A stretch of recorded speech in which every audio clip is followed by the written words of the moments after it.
اس case کے حوالے سے شارٹ بریف کرتا چلوں کہ مرخہ 11/5 کو قمر زمان ولدی میر کلام سکنا میرلی وزیرستان نے تانے میں رپورٹ کی کہ وہ بمائے اپنے بھائی ولی زمان رمک سے 34 گندم جو ہے وہ اپنے ٹرک میں لوڈ کر کے جب کرک پہنچے تو یہاں 5 بمسلح ملزمان جو کہ ایک موٹر کار میں بیٹھے ہوئے تھے جو کہ وردی میں ملبوس تھے وہ اترے اور ان کو اپنے ٹرک سے اتار کر ان کے ہاتھ باندھ لیے اور پھر جا کے ایک نامعلوم مقام پہ ایک کمرے میں ان کو محبوس رکھا.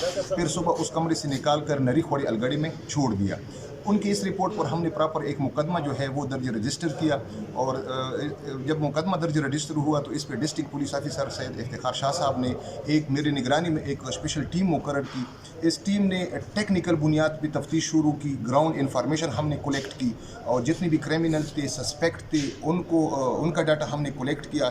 جب اس پہ ہم نے کام کیا تو یہ اللہ کی مہربانی سے اور میری جو ٹیم ہے ان کی محنت سے یہ کیس جو ہے یہ ٹریس آؤٹ ہوا. اس کے بعد ہم نے مختلف جگہوں پہ ریڈ کیے, چھاپہ زنی کی, جس میں 2 ملزمان جس میں ایک کاشف ہے ایک اسامہ ہے یہ جو ہے وہ گرفتار ہوئے. ان کے قبضے سے ہم نے وہ موٹر کار جس پہ یہ بتی لگی ہوئی تھی, وہ وردی یونیفارم جو وقوع کے وقت انہوں نے استعمال کیا تھا, گن جو اس نے وقوع میں استعمال کیا تھا وہ ہم نے ریکور کیا اور ساتھ ہم نے 45 بوری گندم جو ہے ابھی تک ہم نے ریکور کی ہے. باقی ملزمان جو ہے وہ رپوش ہے. انشاءاللہ نیئر فیوچر مستقبل قریب میں انشاءاللہ ان ملزمان کی گرفتاری بھی یقینی ہوگی اور وہ گندم جو ہے انشاءاللہ وہ بھی ریکوری ہو جائے گی. Thank you.